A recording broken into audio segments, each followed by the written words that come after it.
Hi, Sharon Danley here with another 2-minute tip. This week it's about being strong while embracing your weaknesses too.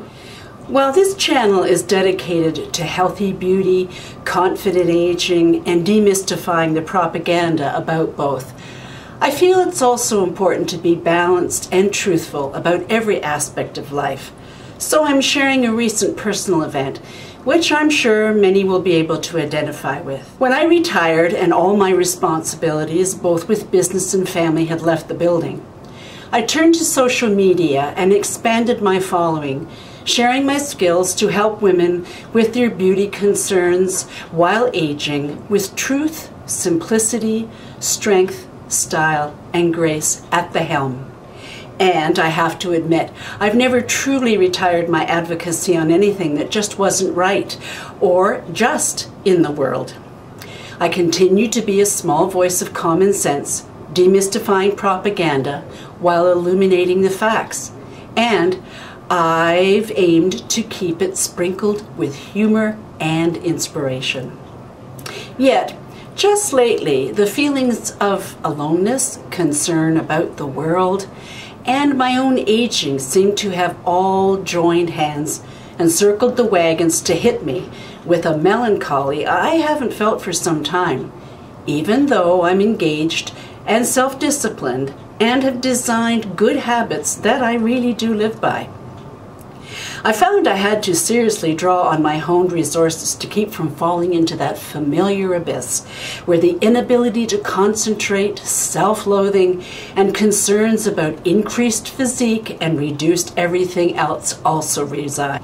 Add to that the familiar Fats Domino tune, "Nobody Loves Me," taking another spin around the jukebox, which always seems to happen when we are at a real low point, and it makes for a cocktail of serious depression if I let it take hold.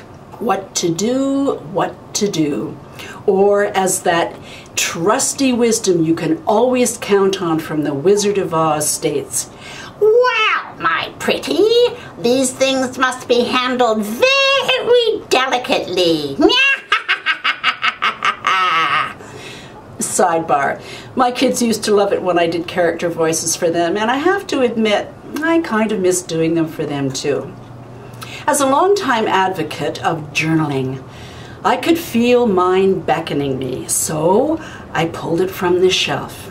Ah, my trusty old friend, and the place where my soul pulls up a chair for a chat among the pages we've co-written throughout the years.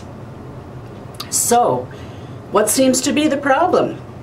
After a quick analysis from an intellectual perspective, it appears I'm doing all the right things. So, why the melancholy?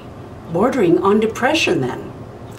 All I can come up with is a couple of first world problems. One, a pending appointment with my cable company to exchange a piece of equipment, and a dental appointment to fix a broken tooth the following week. Not something a victim from dental trauma looks forward to. Well, it appears my dread was completely justified, at least for the first issue. I won't bore you with the details, but let it suffice that after a number of hours on the phone, 4 technicians, 3 staff, and more to come later regarding my bill, it's no wonder my foreboding had escalated into melancholy. And upon further reflection from the ink flowing onto the pages of my journal, I realize this is a kind of corporate service or lack thereof that so many of us are experiencing these days that's having a very real negative effect. We live in a time where in a few years AI will be doing just about everything for our species. Customer service is supposed to be faster, smarter, and more efficient, yet everyone pretty much agrees that it's worse.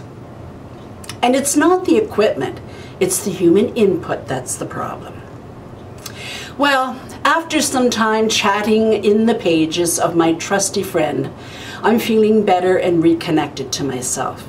So, given how I was feeling yesterday and how I view the world today, it is much better. Formula? ponder, reach out, research, express my feelings in some creative way, find the gems and share them. And that's just what I'm doing with you. And by the way, like lipstick, attitude is a choice. It takes a lot of work some days. But like correcting your brows, the more you practice it, the better and faster you get at achieving your goal. Thanks for listening. We'll see you next time.